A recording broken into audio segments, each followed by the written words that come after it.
In the olden days, if you wanted to listen to music, you bought something like this, a CD-ROM.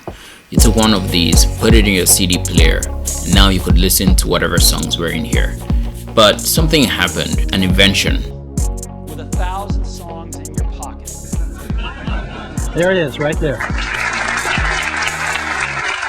Apple invented the iPod. Now you could take this same CD and rip all the music from in here, put it into your iPod and carry it around instead of carrying either a CD-ROM or a Walkman or anything else that had been invented at the time. The upside of these were that once you bought this, you owned it. You owned the music. Now you couldn't copy it to another CD-ROM and give it to someone else to listen to. That would be piracy. But you could basically listen to it yourself, or even take your copy and give it to a friend and they could listen to it. But then something changed. Two things actually. The internet and the way we listen to music, namely the iPod. Now when the iPod was invented, this was at a time when the Walkman was the largest thing ever. The iPod was revolutionary. It was 1,000 songs in your pocket. This was big and it changed everything. But along with the iPod came the internet, and people could now access everything online for free.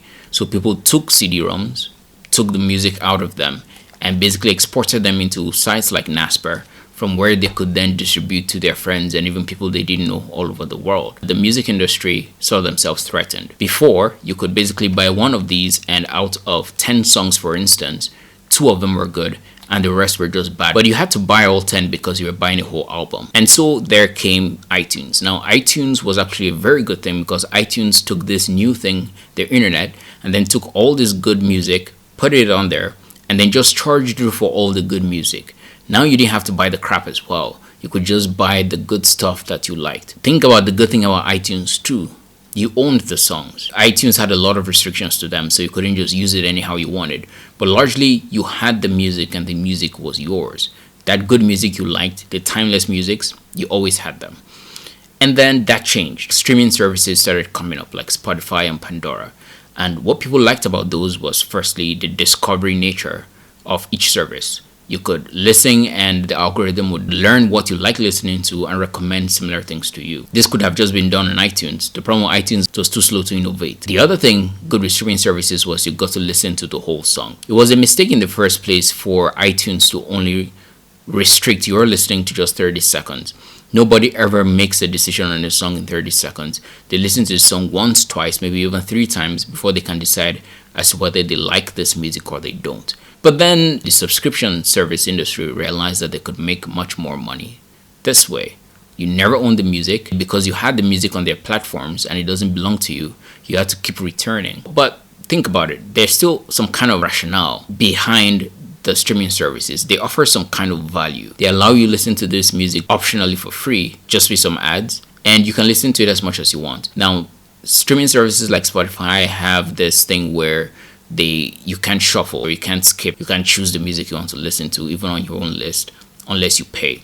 But largely, there's an experience there that you can argue that they're giving you that's worth whatever you're going to pay or the ads that you listen to. But then things started taking a different turn. You see, after iTunes and all the streaming services, other services like Netflix came along. Netflix initially was good because you can find all the good movies there, and you didn't want to buy every single one. But now that everybody now has a streaming service, Netflix really doesn't have a strength anymore. So they produce a lot of crappy shows and movies to keep you engaged and take your $10. We now have a bunch of streaming services that are not very good. Maybe the best that I know of right now is HBO Max, and you still pay them about $10 a month. But you do so because there's one show that you like. For instance, I still have a Netflix subscription because there's one specific show that I love there that I don't want to lose. So with the subscription services, the movies, there's maybe still an argument there. You get access to all of these movies and shows for a low amount of money. Now, I'd rather still just buy my 3 Rush Hour movies and a bunch of other ones that I can have for myself, and then still have the option of paying whatever extra to watch all the other crap. But that doesn't really exist because then you wouldn't pay for all the other crap. So saying this now, if you think about it, the subscription services have become what the CD-ROM used to be. 2 movies you like and like 8 that are just crap. But that's not the reason why I'm making this video. I'm making this video because of the next step. The next step after that was basically software service companies. And a good instance here would be Photoshop. You used to be able to buy Photoshop once and you'd have it in perpetuity. You could have some updates up to a point, but next year when a new version came out, you wouldn't be able to just have an update to take you to that new version. You'd have to pay for it. That was fair. If you really think about it, if I buy one version of a software, I may not need an upgrade for another 2 or 3 years, much like a phone. But this wasn't enough, because you see, these services realized that they could make more money charging you per month instead of just giving you the software in a one-time purchase. So Photoshop, Adobe, stopped giving you the option of purchasing the software itself, and now you have to pay a subscription. This is where the line really got crossed, because there's no value there for the customer.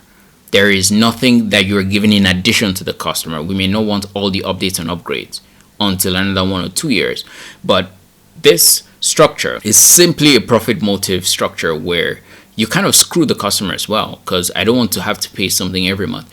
They're actually counting on you forgetting that you have a subscription in order to keep charging you. There are subscription services I have that I've had to go back and go through all my billing for the month to make sure I cancel what I don't need.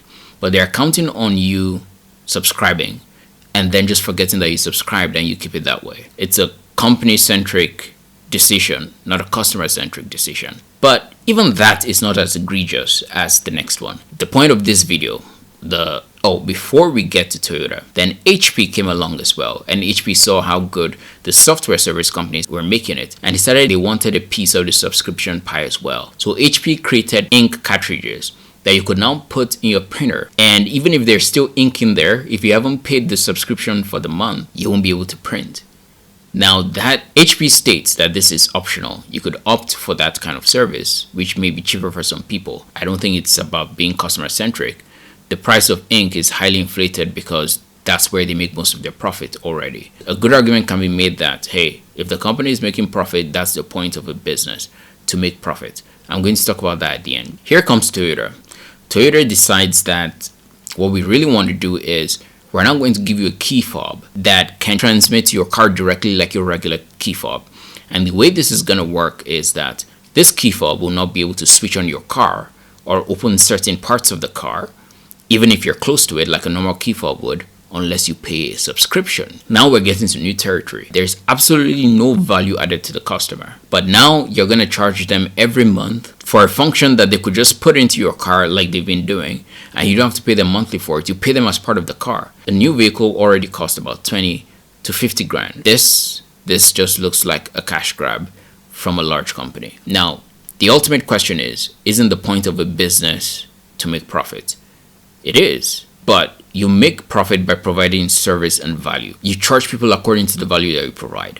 When you instead create bureaucratic structures to cause a lot of problems to your customers and then try to get them to pay for the problems that you have caused or you've created, the insurance industry, for instance, that's ripe for change, right? The investment industry like stocks.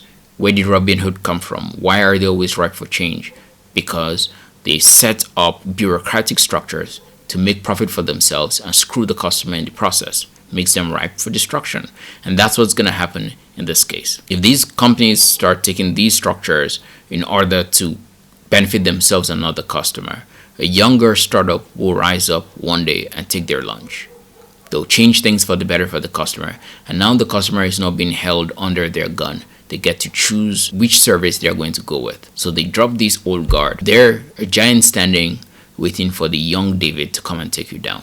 Thank you guys for watching, and I'll see you guys in the next video. Bye.